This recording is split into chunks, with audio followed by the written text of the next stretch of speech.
Yo, je sais pas toi, mais moi je voulais changer de frein et c'est vraiment la foire. Genre, il y a vraiment énormément de marques avec plein de modèles et je savais pas comment faire. Et si t'es dans le même cas que moi, je suis tombé sur un article qui devrait te plaire. Let's go.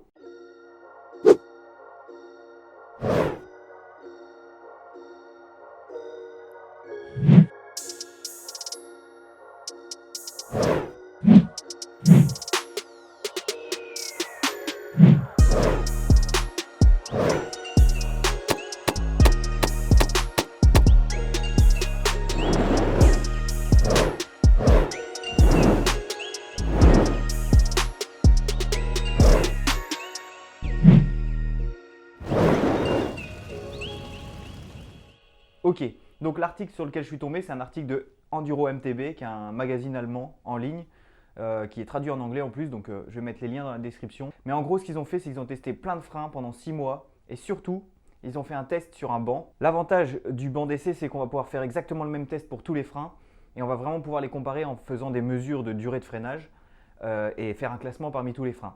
Il y a deux mesures qui sont retenues, c'est faire passer le banc de 30 km/h à 15 km/h, et ensuite faire passer le banc de 45 km/h à 0 km/h. Cette deuxième mesure, elle est extrême, ça va faire chauffer les freins et on va voir quels sont ceux qui sont résistants dans ce cas-là ou ceux qui justement s'écroulent complètement dès que les conditions deviennent extrêmes. Donc si on utilise ces deux mesures pour créer un plan et afficher chacun des freins, on va retrouver en bas à droite près de l'origine les freins les plus performants et plus on va s'éloigner de l'origine, plus les freins seront mauvais. Donc pour faire un premier tri, moi je vais retirer tous les freins qui utilisent du liquide DOT. Pourquoi? Parce que c'est corrosif, toxique et polluant. On est en 2019, on a des freins qui utilisent du liquide minéral qui fonctionne très bien, donc je vois pas pourquoi on ferait des choses qui seraient polluantes. Donc moi je vire tout ça, c'est un choix personnel, vous n'êtes pas obligé de faire le même. Ensuite, je vais aussi virer tous ceux qui sont du côté en haut à droite du graphique. Pourquoi? Parce que ce sont les freins qui sont les moins performants. Moi je les vire, c'est un choix aussi personnel. Peut-être que ces freins-là sont finalement largement suffisants pour la pratique de VTT. Je vais considérer en fait que qui peut le plus peut le moins. Ensuite, on remarque deux freins en particulier qui sont les i et les MT5 de chez Magura en haut à gauche du graphique. Alors ça veut dire qu'ils ont une super performance de freinage dans des freinages normaux, de le 30 à 15 km/h. Par contre, dès qu'on passe de 45 km/h à 0 km/h sur le test bien plus extrême, ils s'écroulent complètement. Donc ça, c'est des freins qui vont pas tenir la distance quand les conditions deviennent extrêmes. Donc moi je les enlève aussi. Encore un frein que je vais enlever aussi, c'est les MT7. C'est mon choix personnel parce que justement moi je les ai depuis 3 ans ces freins-là et il y a quelque chose qu'on ne peut pas voir sur ce graphique, c'est qu'ils sont fragiles. En fait le maître cylindre est fragile et souvent quand je tombe je les casse. Et ça quand tu fais de la compétition ou quoi, tu n'as pas envie de faire une spéciale à blanc parce que tu as cassé un levier. Donc c'est pour cette raison-là d'ailleurs que j'ai entamé cette petite enquête. Et donc il nous reste 4 vainqueurs qui sont les Cura, les Trickstuff, les TRP Quadiem et les Saint, qui sont des freins qui s'en sortent très bien en termes de performance de freinage. Maintenant, si on s'intéresse à deux autres quantités qui n'ont pas été mesurées par le banc, mais qui sont des quantités quand même qui sont intéressantes pour nous, ce sont le prix et le poids.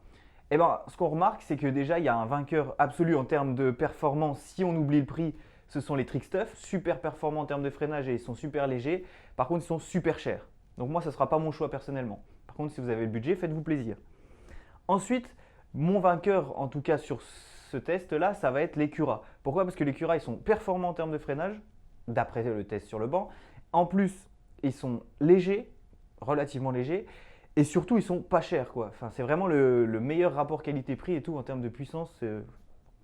Mais aussi, il y a les Seine qui sont bien connus et qui sont des bonnes références que je vais aussi avoir cette saison. Et donc je vais pouvoir les tester cette saison et voir s'il y a vraiment une différence entre ces deux freins et si ça justifie quelque part d'avoir des freins qui sont 2 fois plus chers.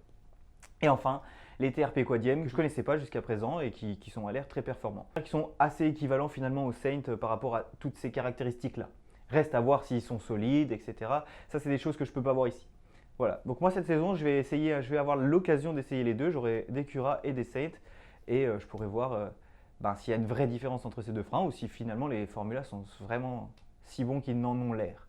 Donc voilà, c'était mon investigation sur les freins. Si ça vous a plu, n'hésitez pas à liker, partager, etc. Moi, ça m'avait bien motivé sur la vidéo dernière. Donc voilà, si on continue comme ça, ça me motivera peut-être à aborder d'autres sujets.